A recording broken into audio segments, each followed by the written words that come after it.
All right, hi guys, welcome back. We've got a very important and kind of complex topic to discuss. We're ready for our next group of standards, which is US 39 to US 44, which includes the Great Depression, the Dust Bowl, and the New Deal. It's a very, very interesting topic, and I'm really excited to talk about it. But when we finished up in the fall, so now we're in the spring, and when we finished up in the fall, we finished up with the 1920s. And I kind of led you into we were headed towards the stock market crash of 1929. And I kind of left you hanging right at the end there of why did the stock market crash. We didn't exactly go into it at all. So today that's what we're going to start with. I have drawn a very, I don't know, it's kind of complicated and I kind of hate it, how complicated it is. But the reason why the stock market crashed and the Great Depression even occurred is pretty complicated. So I'm going to leave it up here for just a second, let you take a look at it. Let me make sure my video is looking good, that you can see it. It looks great. Okay. So let's get into this as to why exactly did the stock market crash. Now I've done a few things here. I've underlined some words like here, here, here, here and here, there. So those are going to be some of your biggest keywords, and we're actually going to go over these when we go over the PowerPoint. We're going to go over those again. So I want to break it down for you as to why the stock market crashed. And there's a few key events, and there's really one thing in particular that kind of messed up everything of the 1920s. All the prosperity, all the greatness, all the things that we talked about, it really boils down to one thing that broke the greatness of the 20s, and it's this right here. It's too much debt. So let's just go ahead and get into it. Okay, so we talked about in the 20s that people started buying on credit. Remember, they had a lot of good stuff that they could buy, and they figured out a new way of buying things, and that's that buying on credit, where you take it home today and you pay for it later, okay? And the problem is that banks were giving out too much credit, overextension of credit. It just means they were giving out too much money to people, all right? So the banks are loaning too much money. Also, people really shouldn't have been buying as much as they did. This is called excess consumerism. Now, it works really well for a long time in the 1920s. Businesses were really booming during the 1920s. Remember Henry Ford and the automobile, all that stuff. You got all kinds of new appliances, radios, everything's going really well in the 1920s. So business is booming because people were buying on credit. Works really good for a long time, about 10 years almost. But the problem is eventually it gets too much. It's called runaway spending, runaway credit. Okay, and if you watch the news, sometimes you'll hear about that. So anyway, people are buying on credit and they're getting into too much debt. So pay attention to that right there. Okay, so let's go over to this side. So businesses are booming and they're producing a lot of goods. That's called overproduction. When you're producing too much stuff, and we'll talk about that in a little while, it's called overproduction, producing too much stuff. And the reason why is they're saying, hey, people are buying, they're going to keep on buying and keep on buying and keep on buying, so we're going to keep making stuff. Now the problem is, when we get to this point, they're not going to be able to be buying stuff as much anymore. And eventually businesses are going to have to stop producing so much, and we're going to get down to here. But I'm getting ahead of myself. Okay, so people are buying on credit. And it looks really good, as I was saying. Businesses are booming. So we get something called financial speculation. So this is where we actually get into the stock market aspect, okay? Financial speculation. This is when investors, and anyone in America can invest. Anybody who has any kind of money can invest in the stock market. Investors were looking at these businesses and they're saying, so let's use iPhones, for example. Apple is doing really great. I've only got $60. However, I can go into debt, and this is called buying on margin. I can go into debt to buy some stocks. I've only got $60, but I'd like to buy about $6,000 worth of stock. I'm going to go into debt because that future stock is going to pay off, because business is booming, business is great, and one day my money is going to make itself back. It's a little bit like gambling, okay? So this is called financial speculation. Now, this is very good for the business, because they've got all these investors taking all these risks and putting in all this money, and the banks are giving out people money to invest in the stock market, to go into debt to buy these stocks, and so business just keeps growing and growing and growing. So they're still producing a whole lot of goods. So it looks really good, but here's the problem. It's not sustainable, okay? So here's what happens. As we get towards the later end of the 1920s, so we're talking 1927, 1928, and especially 1929, people realize, hey, I've got too much debt. I can't really buy as much anymore, okay? So we're getting to this point. So people are going to slow down on buying. People are going to stop buying, okay? So we're here. We're here and here. Ignore this for now. So people have stopped buying. When this happens, these factories, these big businesses, they have to start laying off people, okay? This is called unemployment. That's a big, big factor. Now, the problem with unemployment, and if you notice, we've got a double arrow here. When you're unemployed, you're not going to be buying anything else, okay? Because you're going to need to save your money to buy food and clothing and the real needs, the real necessities, okay? So when people stop buying, businesses start to fail. And when businesses fail, of course, that's an unemployment thing, okay? Now, here's where the problems really start occurring, okay? So people have stopped buying. Businesses are starting to fail. When that happens, the value of a stock. So, for example, if people stop buying iPhones and Apple starts to go under as a company, the value of the stock goes down. So in the stock market, it's not going to be worth as much money, all right? And investors, people who are professional investors on the stock market, they see this. And in 1929, in October of 1929, they say, hey, these stocks are continuing to go down. And so one guy says, you know what, my stock value is going down. I'm going to sell it while it's still kind of high before it keeps on going down, okay? And so one guy sells, another guy sells, and then somebody else says, those two, they're pretty rich. I better pay attention to what they're doing. So they start to sell, and as this continues on, the value of stock just keeps going down, down, down, down, down. So think about it this way when we're talking about this topic right here of investors panicking and selling stock. So think about something really valuable. Let's talk about like Air Jordan shoes, okay? Think about if everybody in the room has Air Jordan shoes. And Air Jordans, they're very, very valuable. You know, people pay good money for some Air Jordans, all right? But all of a sudden, the guy who has the most Air Jordans sells off his whole collection. Then the guy next to him, he sells off his whole collection. So the shoes that were once $1,000, $2,000, if everybody's selling at the same time, the price is going to go way down because that availability is there, right? So people are panicking, these investors are panicking, and they're just selling. They're selling. They say, hey, we got to get out of this stock market business because these values are going down because people are no longer buying. So there's too much debt. People have stopped buying. Businesses are starting to fail. People are unemployed, and therefore they're not buying anymore. More businesses fail. Okay, so here's something very big happens. As these investors panic and sell stock quickly, the stock market, all the stocks literally hit such a low that we call it a crash. And that happened on October 29th, 1929. Okay, it's called Black Tuesday in history. And it's because it's just a dark day in history, okay? So the stock market crashes, and then something really bad happens. When this happens, and I should have drawn an arrow here, people run to the bank. It's called a bank run, and this happened in history. It's a real crazy moment. We're going to talk about it more in the PowerPoint. People went to the banks because they said, hey, people are selling their stocks. All this money is kind of disappearing. I need to go get my money out of the bank right now. And so everybody goes to the bank. And when they do this, the banks literally run out of cash, okay? The banks don't just have millions and millions of dollars stacked up in cash in a vault somewhere. The bank, they move money around, they loan it out to businesses. Banks, money is always fluid in our economy, okay? And the banks started to run out of money. So people are literally showing up to the bank where they've got their whole life savings in there, and the banks have already given out all the money, and the money's just not there. Oh no. So now you've got bank failures because people have withdrawn all the money.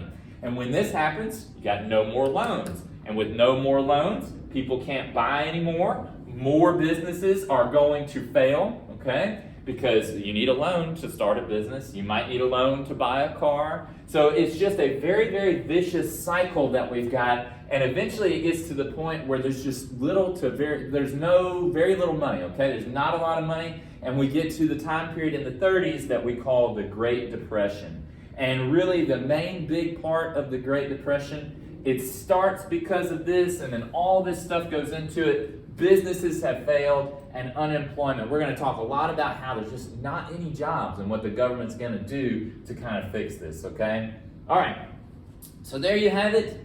If that was extremely confusing, I understand. Okay, it took me about 45 minutes to draw this up because it was it's a very complex topic.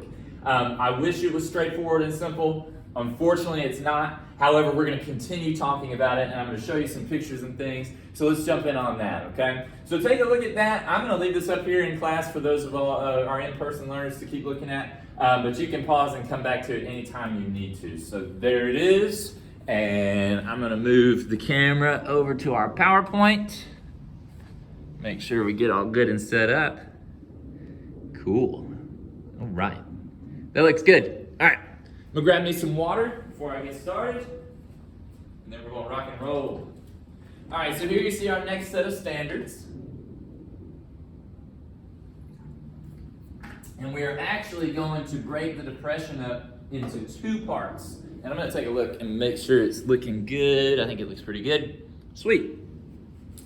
All right, so we're going to break the depression up into two parts, two videos, because this is a huge, huge topic, and it can take forever. It would be like a 2-hour video, and I don't want to do that to you. So the first three parts that we're going to talk about, the first three standards are here, and we're going to go through these, so I'm not going to talk your head off right here. But we're going to talk about the causes of the Great Depression. We kind of already started on that, but we're going to break each topic down, okay? And there's a little more that we have to talk about with that. Then we're going to move on to the Dust Bowl, which is it's a sad, very scary time period in American history. The world really seemed like it was ending in America during this time. You know, things look really bad right now in 2020, 2021, but it was a lot worse back then. And I'm not saying times aren't bad. Times definitely are bad. But back then, things were really, really bad, okay? And we're going to talk about just how bad, the impacts, mass unemployment, people having to move around, people living in shanty towns. A shanty town is just like people living in shacks on the side of the road. It's really, really bad. I'm going to show you some pictures, okay?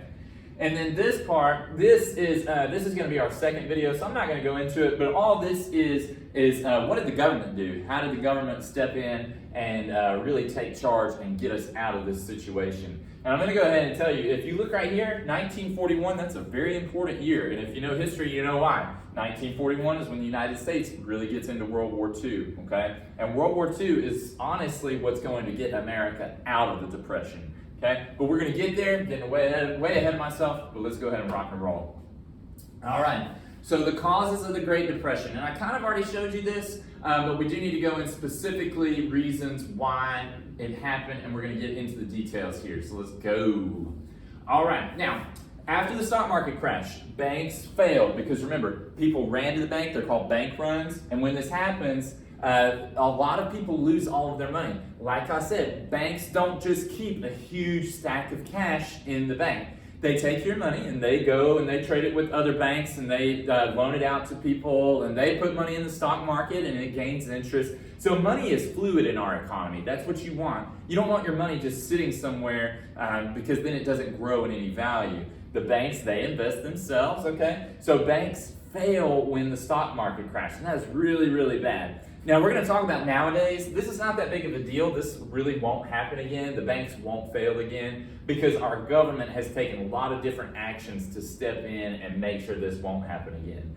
So a lot of times in history class, we talk about, we got to learn from history. We got to examine the past, see what mistakes were made. Our government actually does a really pretty good job of making sure that this is not going to happen again. In 2008, it seemed like it was going to get close, but if you recall, and you might need to ask your parents about this, the government did something called a bailout, and they kind of saved the banks, and that's really good for us because when they save the banks, then we can still continue to get loans. Our money doesn't disappear. There's something called the FDIC now, Federal Deposit Insurance Corporation, which means that if this happens again, your money is insured. So you don't really have to worry about this. It's scary to think about, and it was really terrifying for them back then because if you can imagine, say I've got $10,000 in the bank and I go to the bank and it's not there, what the heck am I supposed to do, So it's a big, big problem. But luckily nowadays, this is not going to happen, okay? All right. So you can see, this literally happened. People lined up, and imagine how crazy that would feel, how scary that would feel. People lined up outside the banks just waiting to go in. They don't know if their money's in there or not. They're hoping, they're praying, they're saying, please, let my money still be in there. And banks literally closed, and that's what's happened here. You can see the bank is closed, and they've got advertisements for a circus coming through, which is just really kind of a big mockery of the whole thing. It's crazy. okay? So people rush to the banks, they try to get their money out, but unfortunately the banks didn't have huge stacks of cash. Money's gone. Scary, okay? All right, now, really detrimental because like I said, people can't get loans anymore. People rely on credit, even in nowadays society, and especially back then. You gotta have loans in order to have a business because it's very expensive to run a business, okay? And so you need money coming in some form or fashion, that way you can pay it off later, okay?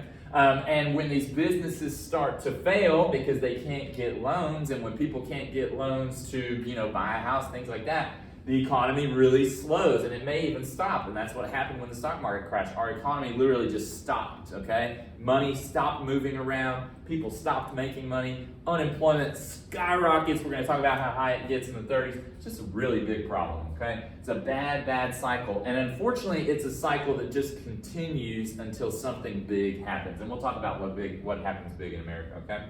So you can see bank failures just continue to go up because there's just not a lot of money moving around and people have taken their money out of the banks. People are no longer spending money because they may not have a job. They may still have that, maybe they were able to get their life savings out, but now they don't have a job, so they're just going to keep that money. They're saying, hey, I'm not buying anything except for stuff that's important.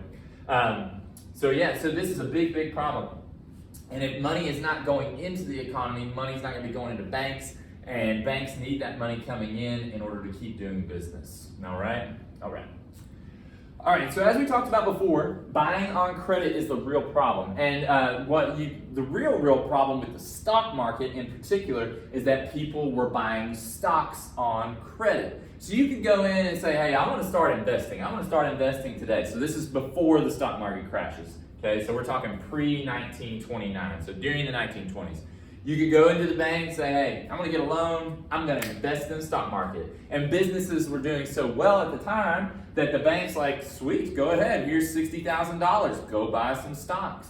And at the time, it all seemed great. It's like, hey, these businesses are doing great, the car business is doing great, everything's going lovely, okay?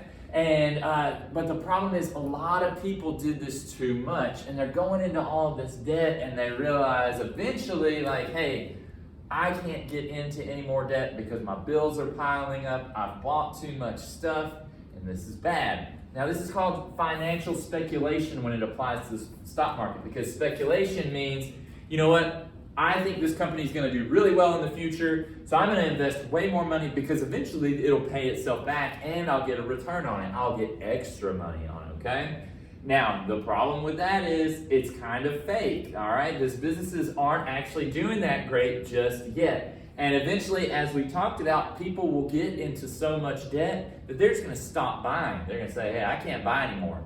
When that happens, the business fails, okay? When the business fails, this value of the stock starts to go down. And if you're already in debt, you're going to lose money, okay? Because that's how the stock market works. When your company's doing good, stock goes up, money starts coming in. When the company does bad or fails, the value of the stock, if it fails, it can become even worthless, even worth zero. So you might end up being totally in debt. Everything you pay for, you're going to have to pay for out of your own pocket, okay? So this is a really, really dangerous, risky situation. I would not ever recommend doing this, okay? And in fact, I think it may even be illegal now, all right? And we'll talk about why people were allowed to do this. It's kind of the government's fault a little bit on this, okay? But people were taking risks. It's a little bit like gambling. You're saying, I think Apple's going to do really great in the future. I'm going to borrow $100,000 because I think I'm going to make it back in 10 years, okay? Real dangerous, real bad situation, all right?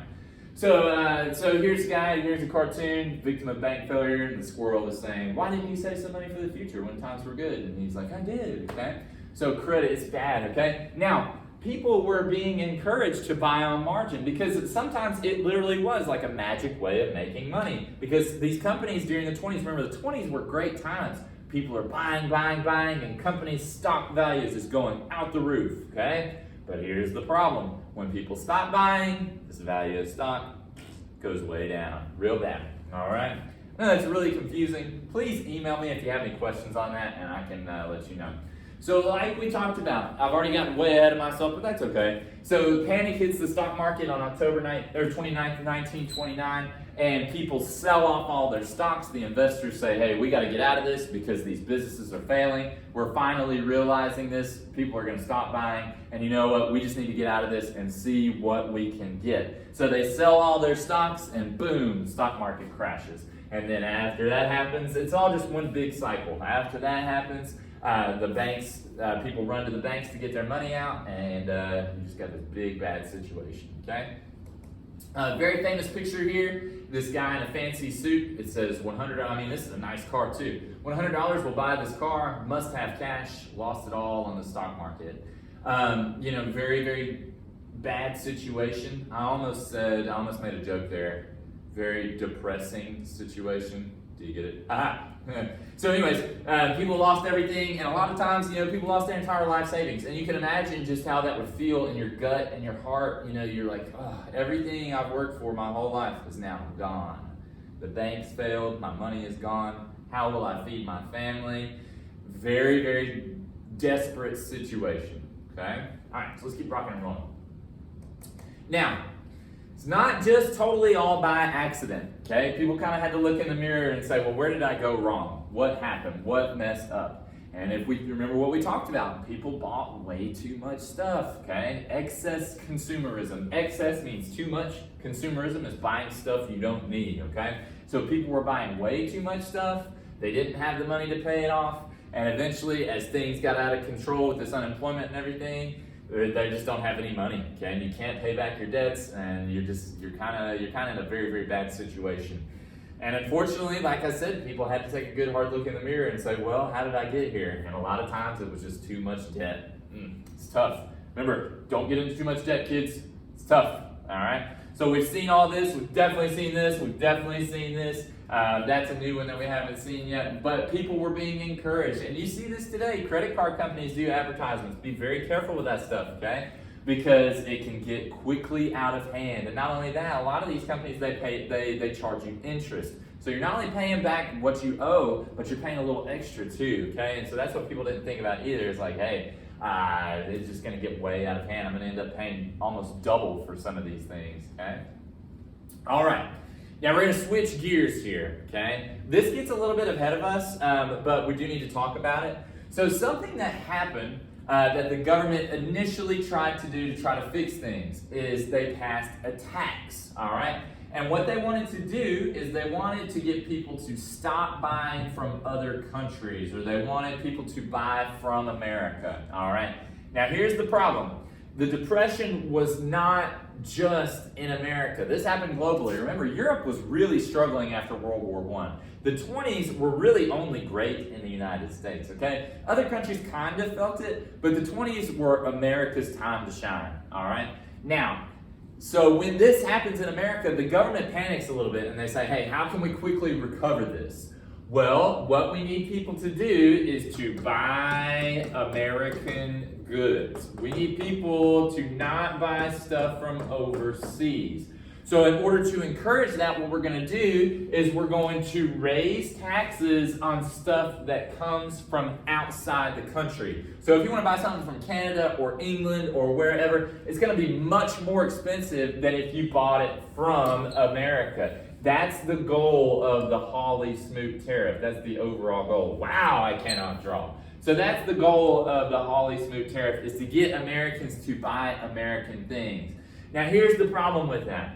American stuff at the time, because these businesses were failing, American goods were very, very expensive, okay? And when this happens, the global economy just takes a real downturn, because now people are like, well, shoot, I can't afford this stuff. I can't afford this stuff anymore because these taxes have gotten so high. What the heck am I supposed to do? Okay? So global trade slows down even more because the economy is not doing good already. And then if these other countries are like, well, we can't pay these taxes, guess we're not doing business. So more businesses fail. Americans can't afford these goods because companies are charging high prices in order to try to stay in business. Remember, businesses were failing. So their prices are going to start to go up, okay? So this is just a really, really big failure on the part of the government, okay? And what you need to know is that it's called the Hawley-Smoot Tariffs, named after two government guys, okay? Hawley-Smoot Tariff, and it is a gigantic failure, all right? So that's what you need to know about this. The goal was to protect American business, to get people to buy American things and not buy other countries' stuff. The problem is American businesses charging high prices, and this is a huge failure. All right, I'm going to show you some charts and graphs. Yay! There you go, okay? So you can see right here in 1930 is when the Hawley-Smoot Tariff was passed. Let's use that one. So the Hawley-Smoot Tariff is passed here, and you can see the economy, the GDP, which means the output of America's economy, what America is producing, just continues to go down, okay? And it has literally the opposite effect. World trade falls 40%. So now the whole world is in trouble, all right, economically speaking. Now, I'm going to get way ahead of myself here, but I want to give you a preview. When this happens, when these 1930s are so bad, okay, you're going to get a guy in Germany who's looking at the situation and he's saying, how can we fix this? What can our country do in order to get out of this? Well, one thing we can definitely do is start building military equipment. And this guy's name is Adolf Hitler. And Germany, actually, because of him, very quickly rose out of the Depression. They rose out of the Depression more quickly than most other countries, okay? And it's because he looked at this situation and took advantage of it in a kind of evil way. So the 30s, the United States, this Hawley-Smoot Tariff thing, it was a bad choice, and it's going to lead to even worse things, okay? But I got way ahead of myself here, so let's go ahead and move on and talk more about the Depression, okay?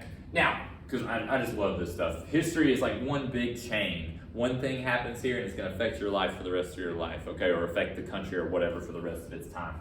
All right, now, so how did this happen? Why was this even allowed to happen? Why was the economy allowed to crash? Why were people allowed to buy too much stuff? Why did all this happen, okay? Why did the stock market get out of hand, blah, blah, blah? It's this right here. Here is a concept that we've been kind of dancing around the entire time. We haven't gotten specifically into the economy in this class yet, but here's where we're going to do it, okay? So the relationship between politics and economics comes right here. And this has been America's thing the whole time you've been in this class. So from 1877 till now, 1930, 1929, 1930, the government's policy was just, we're going to let it live. We're going to leave it alone. And it's a fancy word. It's called laissez-faire. It looks like it says laissez-faire, but no, it's French. I mean, it's laissez-faire. It means leave it alone, all right? So, and that was kind of the government's idea. The government's like, hey, we're just going to see what happens. America is still pretty much brand new at the time, okay? Especially after the Civil War, America's like, we're going to figure this out as we go. And the government's just letting the economy do what it's going to do. It's like, hey, we're not going to put a whole lot of rules on it. We're not going to put a whole lot of restrictions on it.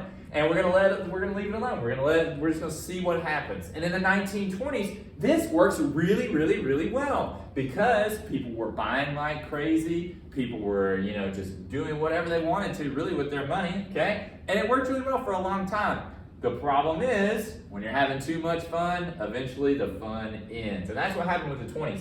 People just had too much fun. They went into too much debt. They bought too much stuff. The banks were not taking care of themselves. The banks were not watching. Nobody was paying attention until it was too late, okay? And that was what the government did. They didn't really pay attention to the economy. They said, hey, times are great. Times are wonderful. Everything's going great. The problem is it's not sustainable. That's not going to last. And this is what we call laissez-faire politics. The government just stayed out of economics. They said, hey, we're not going to put any rules on this. We're not going to put any caps on spending. We're going to let the people do what they want to do, all right? We're going to let the banks loan out as much money as they want to, so that way the banks don't have huge stacks of cash sitting around, which they needed. All right? So there's no safeguard. There's no safety net. There's no plan against when things go wrong, which is great when things are going well because you don't want a whole lot of rules. You don't want a whole lot of laws, especially regarding your money. But the issue is when things go bad, then you need rules and you need laws, okay? So this is really one of the major reasons why the Great Depression, why it becomes such a huge crash, why we call it the crash, the Great Depression. because the government they just kind of stepped away for a long time. And they're going to have to step back in a big way, and we'll get to that. It's going to be called the New Deal, but we'll get to that, okay? So laissez-faire means leave it alone. All right, so there you go. You can just take a look at that. I'm not going to bore you with a lesson in economics, but you can look at that if you want to. All right, now, so we already talked about this. The banks were just giving out way too much money. They didn't really care if people could pay it back or not because they like the business. They like people coming in and saying, hey, I need $60,000. Because then the bank will charge, 10% interest on that, and they're going to make tons and tons of money off this. So when banks charge interest, that's how they make money, because they say, hey, we're going to loan you, let's say, $20, all right? But instead of $20, you're going to have to pay us back a certain amount of interest, so you end up paying back $30, $40, all right? And the bank pockets that. That's how banks make money, okay? It's very simple. It's not evil in any way. The bank's got to make money too. They're a business. But here's the problem, is that they did it too much. They gave out too much to people, and really the government should have had an eye on banks, but remember, the government's operating under a laissez-faire, and so it's just a big issue, okay? Too much debt, it's just bad. It's just real bad, okay? Too much debt and overextension of credit just means that people were allowed to go into way too much debt, and it's because the government let them do it, all right? All right, now, we get to overproduction, and I've been talking a lot. Let me grab some more water, okay? Take a break, take a look at that. You can read it if you want.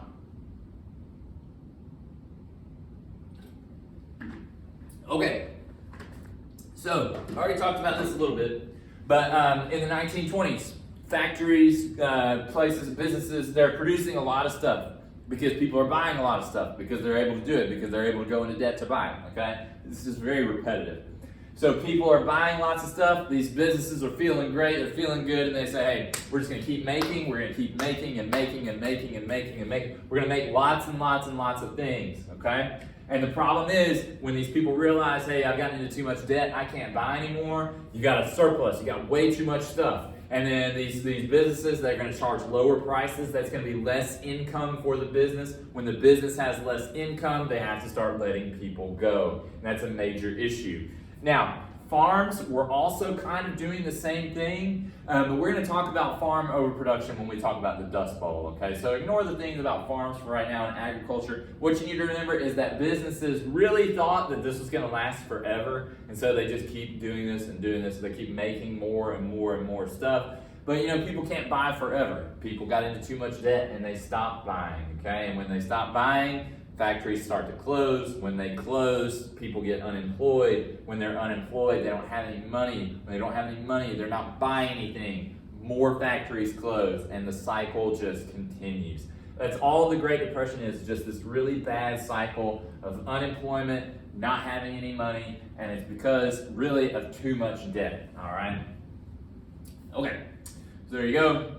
Overproduction, that's factories making too much. Underconsumption, that's when people stopped buying things, okay? People stopped buying things because they didn't have any money, okay? And then stock market speculation, that was when people were investing more money in the stock market than they actually had. So these businesses, they're not actually worth as much as they thought they were. And when they stop, nobody's got any money. Real bad, okay? All right, woo! There's a lot of reasons here, okay?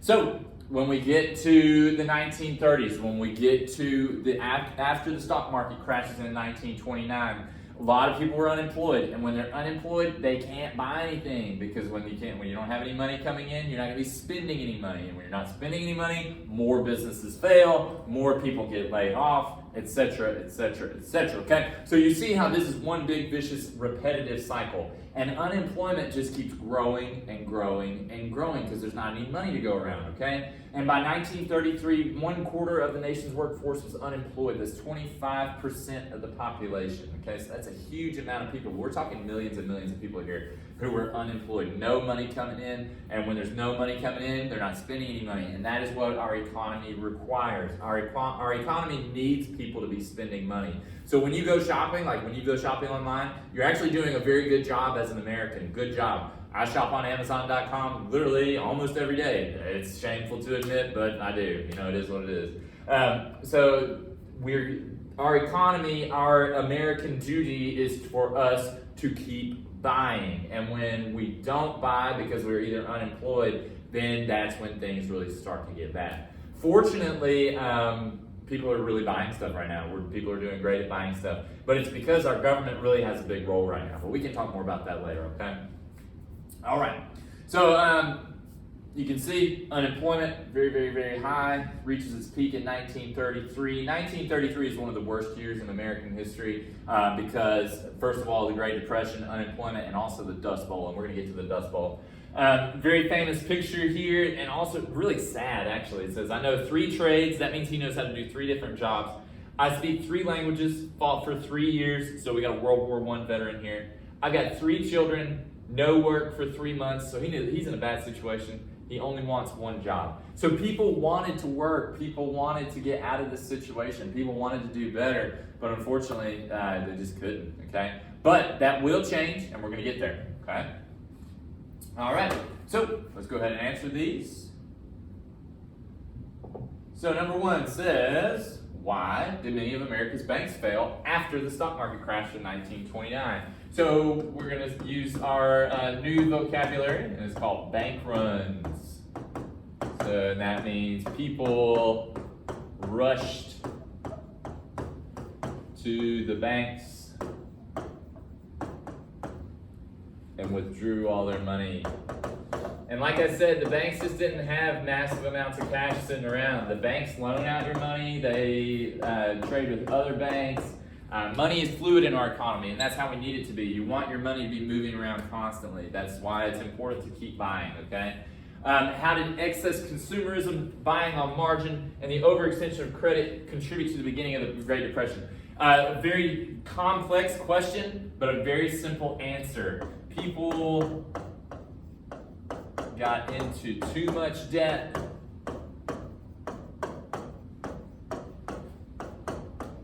and could not pay it back. Okay, and when they can't pay it back, everything starts to go wrong. Okay? Number 3, why was laissez-faire politics a problem when the Great Depression occurred? Remember, laissez-faire means leave it alone. That was the government's idea. They say, hey, we're going to leave it alone. We're going to let it go. We're going to let it see what happens. And for a while, it works really well because people are buying, buying, buying. But when people stop buying, there's no plan. When the stock market crashes, there's no plan. There's no plan, no safety net for the people, okay? So here's your answer. There was no plan.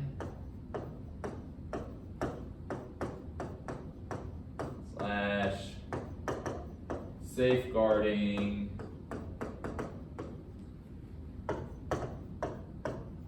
for when things went wrong. Okay? There's your answer there. Okay? Let me take a look, see how we're doing on time. I feel like I've already been talking forever. All right. So there you go. Pause it if you need it. I'm gonna take my hat off. I'm getting hot. Getting excited teaching all this stuff. Okay? So there you go.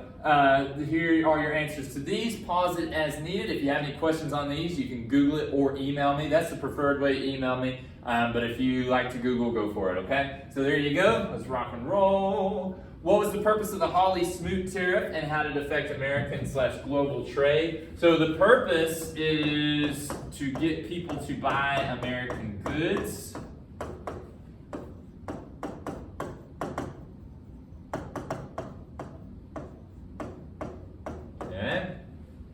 And it really hurt global trade because other countries say, hey, I don't want to send my stuff over there and have to pay this really high tax.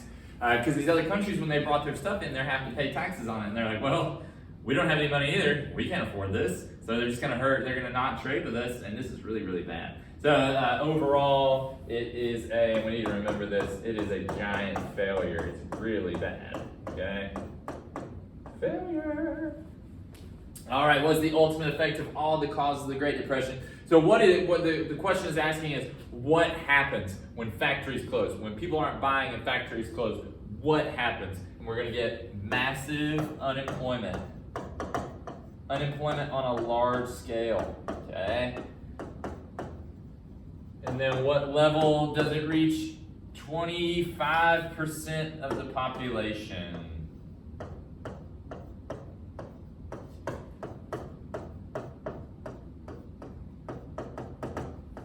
Unemployed.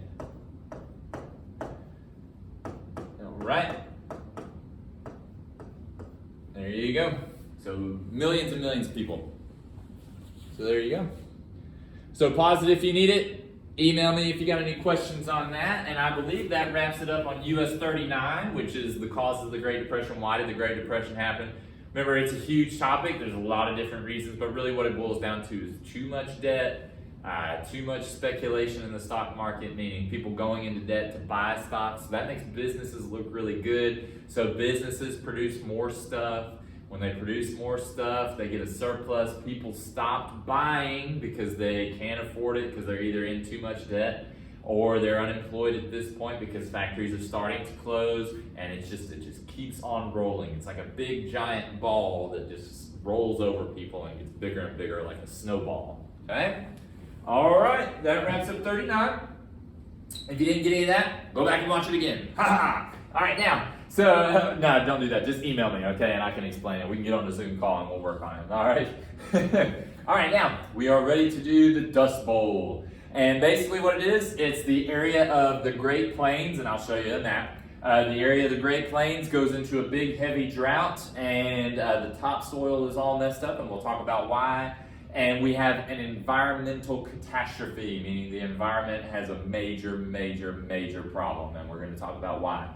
This is a very unique and interesting time period. It's a very sad time period, and it just so happens to coincide with economic disaster. So we've got environmental catastrophe and economic disaster both at the same time. It's a really good thing that they didn't have a pandemic at the same time too, because then it probably would have been the end of the world. And for the people that lived in the region of the Great Plains during this time, it really did seem like the end of the world. If you watch, there's a really good episode of America, the Story of Us, where they cover this, and they read a text from people, and they're like, literally, they thought it was the apocalypse. And I'm going to show you some pictures, and you'll be like, wow, that really does look like the end of the world. So, let's rock and roll. We're going to talk about the Dust Bowl. I'll tell you what it actually is here in just a second. And it's social, geographic, and economic impacts. So social impacts, that's you and me, our personal, what happens to the people. So what happens to the people during the Dust Bowl? Geographic, that means the land, so what happens to the land during this time? And the economy, and of course the economy is already it's already bad, okay? So it's only gonna get worse. Ugh. So we're gonna be in a time period of talking about some depressing things, and you might even call it the Depression. All right, so let's go. All right, so during World War I, so we're going way back in time, during the war, 1914 to 1918, really 1917 to 1918. Farmers on the Great Plains were making a lot of money. Here's why. They had to feed the military, and they had to feed all the people on the home front. So farmers on the Great Plains, they're growing wheat, and they're making lots and lots and lots of money, okay? So they're plowing a lot, they're tilling up the land, and I'll show you some pictures here in just a little bit, and they're making lots and lots of money. Now, after the war, the demand for wheat goes down, because if you recall, during World War I, we were even sending bread and food over to Europeans, just the regular people, because they were having a famine because of the war, okay? So farmers were doing really great during World War I, okay? So that's good. But here's the problem. When the war ends, the demand for wheat goes way down, and farmers are like, look, we're trying to make as much money as we were making, so we're going to plow the land even more. And the Great Plains, they're made up of really tall grasses, and some of these grasses have been there for literally thousands of years. And what it does is it holds down the dirt. I'm going to see if I got a picture of it. Yeah.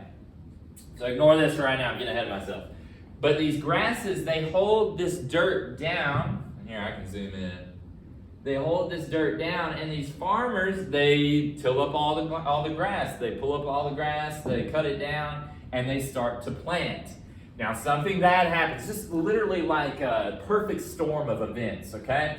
When they're plowing more, this topsoil gets exposed, that loose dirt right on the top, okay? And when this happens, it also just so happens that it stops raining. They have a big drought. Now, they have no control over this. We got no control over the weather. It's supposed to snow tonight. I really hope it doesn't because I hate the cold, but anyways. So they're in the 1930s, 1930, 1931. They have a very severe drought. I'm talking like it doesn't rain for a long, long time. And actually, it doesn't rain for like a real strong, substantial amount of rain for years. I think it doesn't rain, it's like until like 1936 is when the drought officially ends. So we're talking like 6 years of very little rain. It doesn't mean no rain, it means just very little rain, okay? So all of this dust, and it's very windy on the Great Plains because it's very flat out there, okay? And all of this dust just gets sucked right up into the atmosphere, and here is what happens. You get massive dust storms, all right? So look at that. So imagine sitting, you're hanging out outside. I think I might have some more pictures. I definitely have more later. So this is the region that we're talking about, okay? So these farmers here during World War I, they're making lots of money here, okay? Because they can grow wheat. The soil is very, very good as long as it's raining, okay? And so they're making good money, so they plow more and more and more because they want to make more. They want to make more money. It's called overproduction. Remember overproduction with the factories. Now we've got it with farmland, okay? So, and it stops raining, okay? And then you get all these gigantic dust storms, and we call it the Dust Bowl because that area of the country. So let me draw you some stuff over here. Sorry, I'm talking so much. I love this stuff. It's very interesting. Okay, so here's the thing.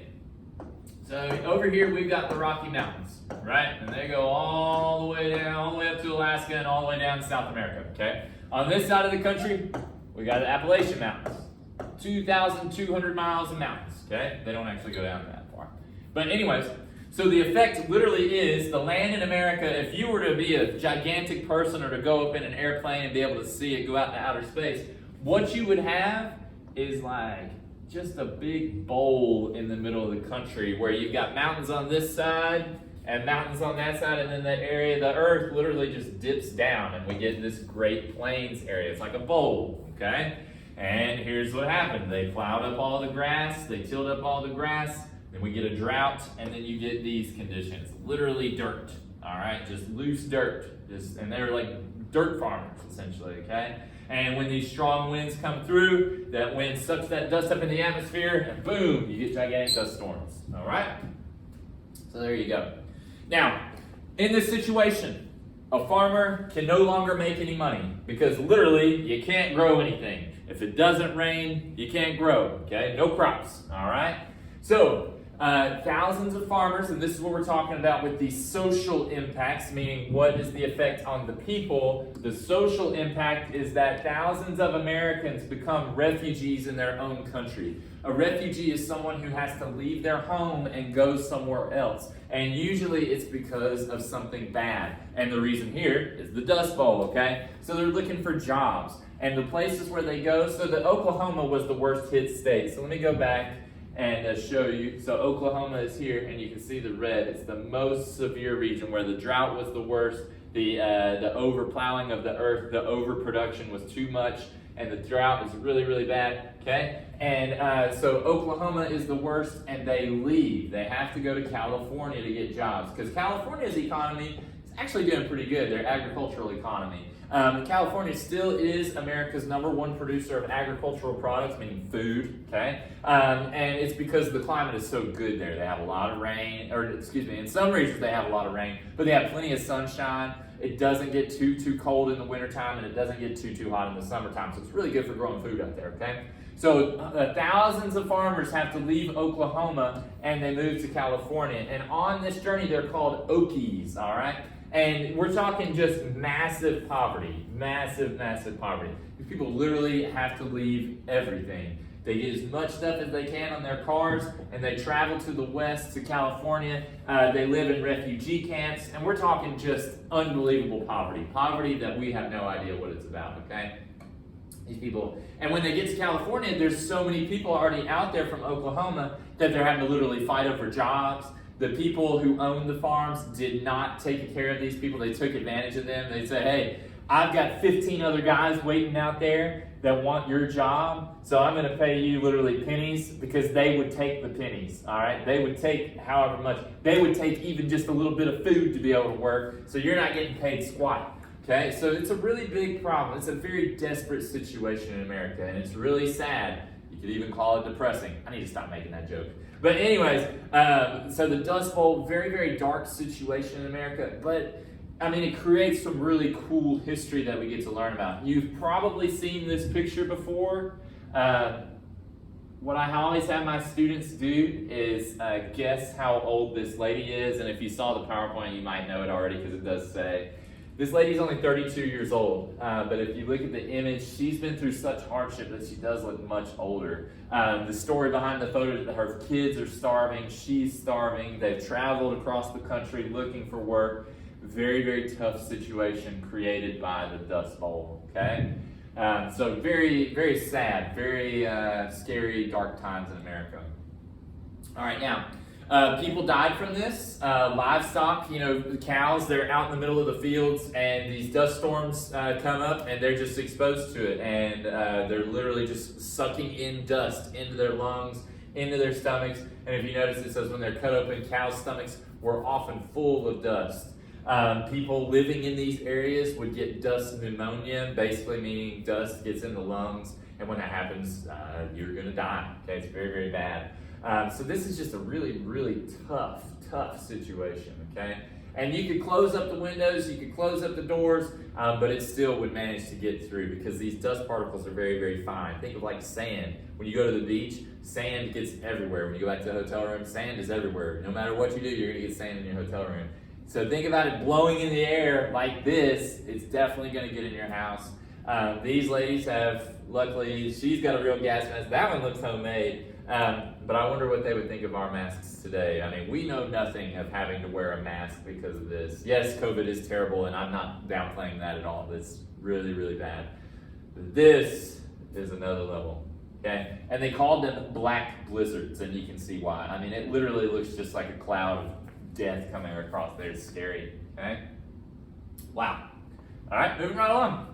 All right, now, the Dust Bowl, it isn't just in the Great Plains. Golly, good grief. Okay, so the Dust Bowl, the storms get so big that they go all the way to the East Coast. There were ships outside of New York City sitting in the harbor, and they were covered in dust. We're talking 300 miles, off the Atlantic coast, okay? So these dust storms got so bad. Chicago was covered in dust at times, okay? So this is one of the worst environmental disasters in American history, okay? This is so bad, all right?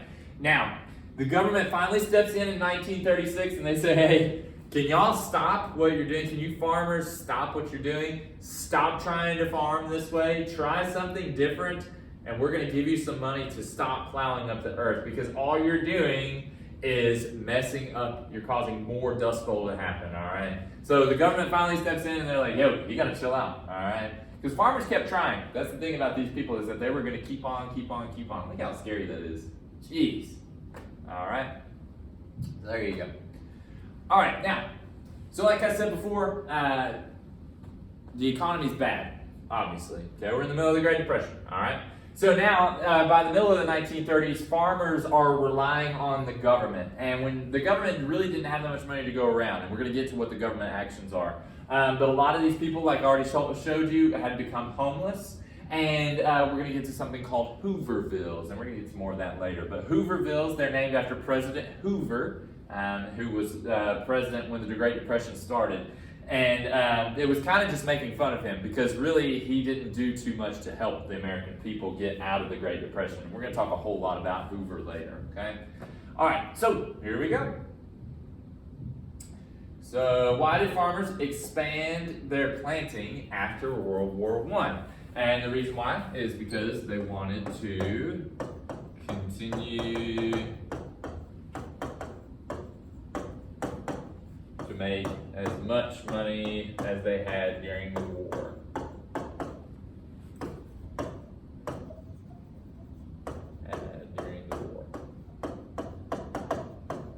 Sweet. Good. Social impact of the Dust Bowl on farmers, including Okies. So, farmers in the Great Plains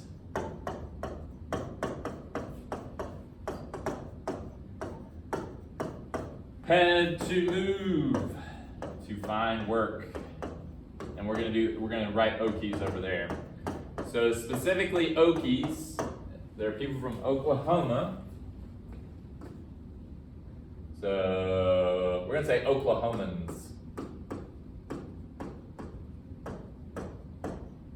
who moved to California looking for work.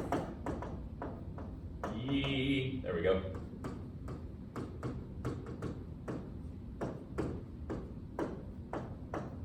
Very good.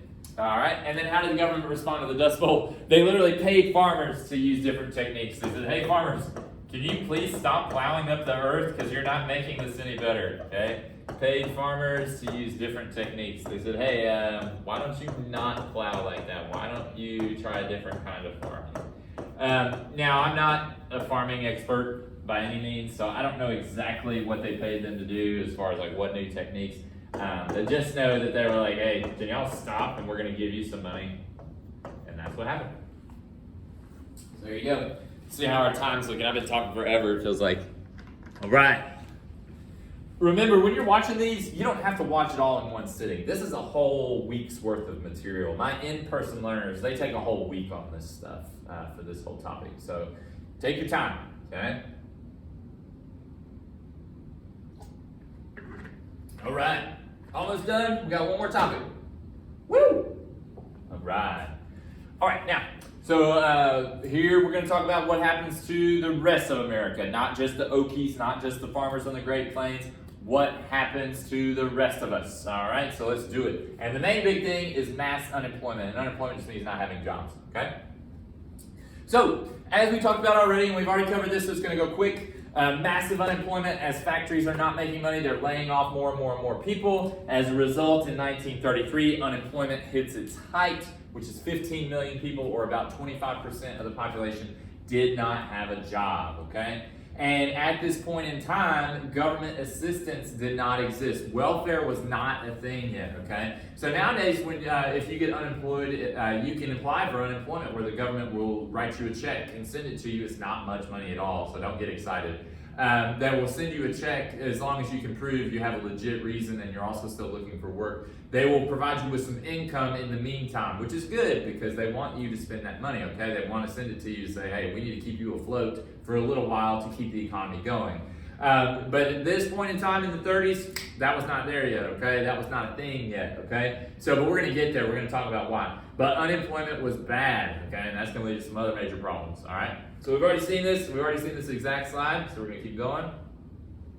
All right, so here's the deal. When people in a certain area realize, hey, there's no jobs here, there's no money here, I have no future here, I need to move. So people really start to move around. And we get something new in America called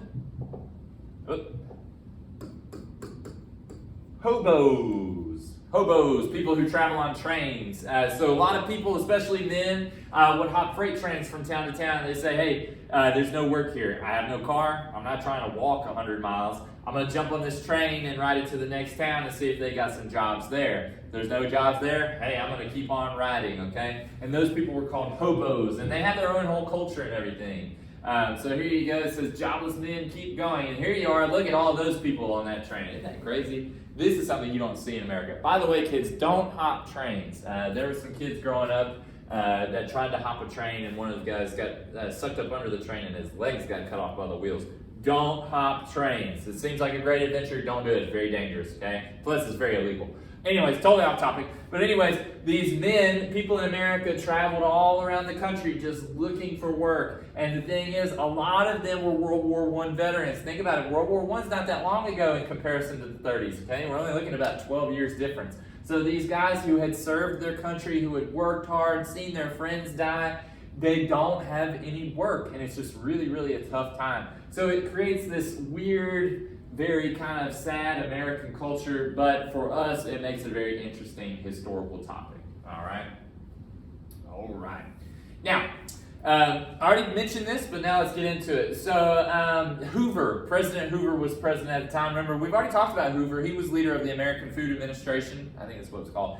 During World War I, remember, their job was to send food to Europe. And Hoover, he's one of these people who really sticks to this idea of laissez-faire, okay? And we're going to talk something else about Hoover, about how he believes in an idea called rugged individualism. And I'm getting ahead of myself, but that's okay. Hoover, what that means with this rugged individualism, it's a form of social Darwinism. And what he says is that, hey, Americans, you're poor because you need to work harder. You need to go look for jobs. And the Americans are sitting here saying, yo, man, the factories are all closed. There ain't no jobs, dude. And so Hoover's really out of touch. And Americans really very much dislike Hoover. And for lack of a better word, he's just kind of a crappy president for this time period. It's just not good, okay? So, a lot of people become homeless, all right? And when they become homeless, they move into these shacks that are literally built out of whatever they can find, whatever materials.